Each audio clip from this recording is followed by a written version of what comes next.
lascou. Foi ali até Assunção, no Paraguai, empatou em 0-0 contra o Guarani, mas foi um sufoco e avançou na Sul-Americana. O time iniciou com um time reserva. Botafogo não perde há 15 jogos. Foi 0-0 a partida. Primeiro jogo foi 2-1 para o Botafogo, por isso o Botafogo avança. Olha aí, um susto a equipe do Botafogo. O Botafogo vai encarar o Defensa e Justiça. Olha aí, bola na trave. Vai encarar o Defensa e Justiça na próxima fase. Olha aí, o próprio jogador do Guarani do Paraguai evitou o gol. Rapaz, que lance louco, ó. Bola ia entrar, hein? A bola ia entrar. Mas de qualquer forma, o Botafogo avança, não perde a 15 jogos. A chance do Fogão. Bola subiu, matou no peito, foi ganhando, brigando. O goleiro segurou. Mais uma vez o lance do ataque do Botafogo, que está sem o Tiquinho Soares, pelo menos um mês e meio longe dos campos. Machucou o joelho. Olha aí a pressão, Gatito Soares foi segurando a onda do Botafogo. Agora é hora da gente ouvir o técnico do Botafogo para falar desse sufoco e também da classificação.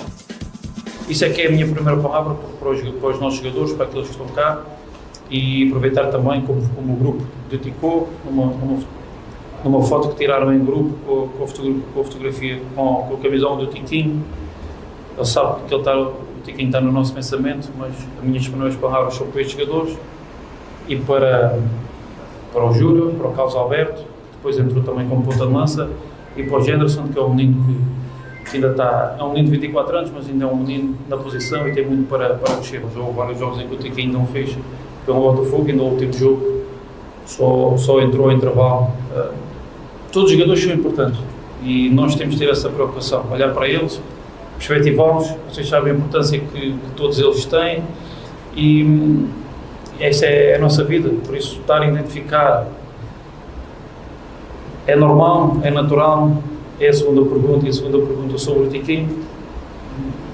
E podíamos falar do Luís, que teve uma paragem de 10, 15 dias, hoje entrou e acabou por dar estabilidade à equipa, por criar oportunidades de gol, por ser um homem muito importante da transição. Por isso, é sempre ver as coisas pelo lado positivo.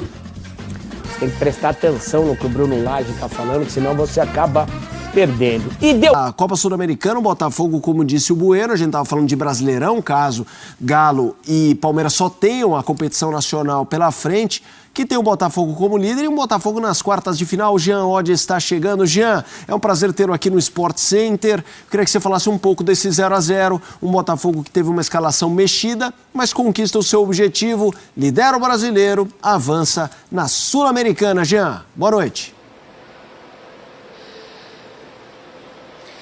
Pois é, Felipe, boa noite para você, boa noite para o Zupac, para o Bueno. É isso aí, eu acho que assim, o jogo foi terrível, para usar uma palavra até moderada, né? Um jogo realmente muito fraco do ponto de vista técnico, né? Contra um Guarani que não conseguiu também criar grandes oportunidades e precisava atacar e precisava produzir, tanto que o primeiro tempo termina sem nenhuma finalização no alvo. O jogo, de maneira geral, termina com 3 finalizações no alvo do Guarani e uma do Botafogo.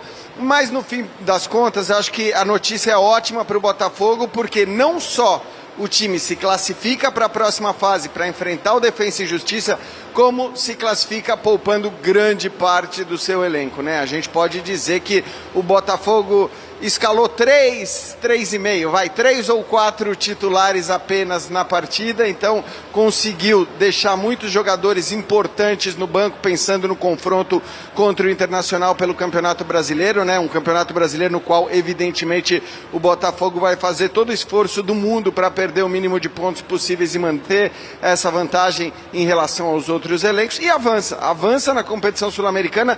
Não diria que sofreu muito, não, mesmo mexendo tanto na sua equipe, mesmo colocando 3 ou 4 titulares, conseguiu passar o jogo de maneira muito tranquila, né? Acho que no fim foi um jogo que não gerou grandes emoções, e isso para o Botafogo era positivo. Era um time que tinha a vantagem depois da vitória por 2-1.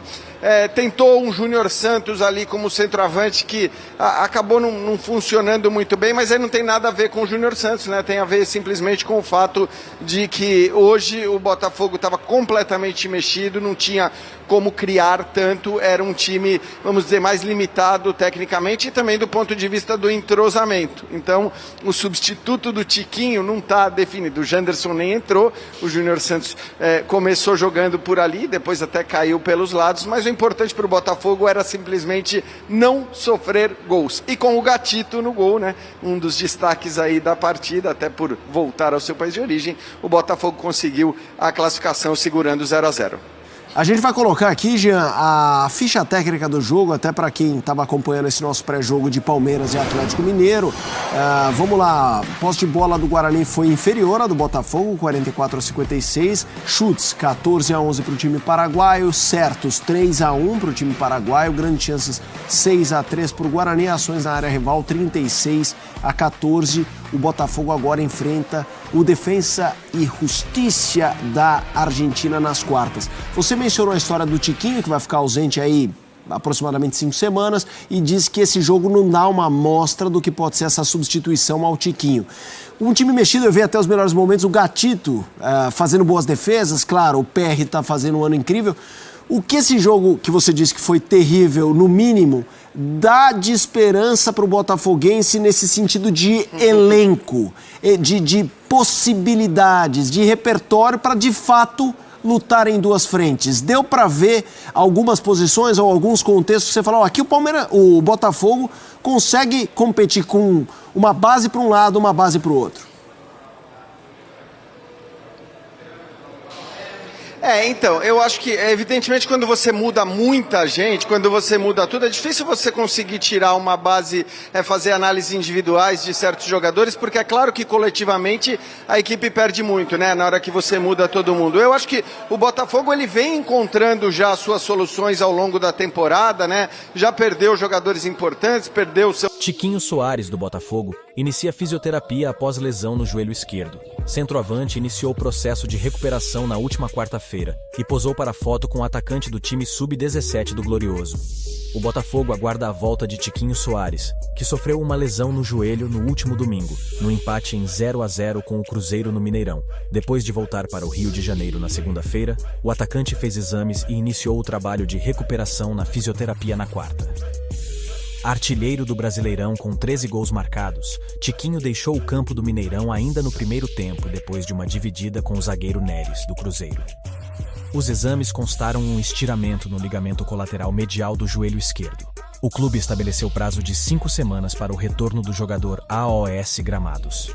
Com 25 gols marcados em 38 partidas, Tiquinho vive a temporada mais artilheira da carreira, superando o desempenho que teve no Porto em 2018/19, e tem o nome associado a uma possível convocação para a seleção brasileira. Porém, a lesão adiou essa possibilidade, já que a próxima convocação, a primeira de Fernando Diniz, acontece no dia 18 de agosto. Sem Tiquinho, o Botafogo encara o Internacional neste sábado, às 21 horas, no estádio Newton Santos, pela 19ª rodada do Campeonato Brasileiro. Se vencer, o clube iguala a melhor campanha de primeiro turno da história do torneio na era dos pontos corridos.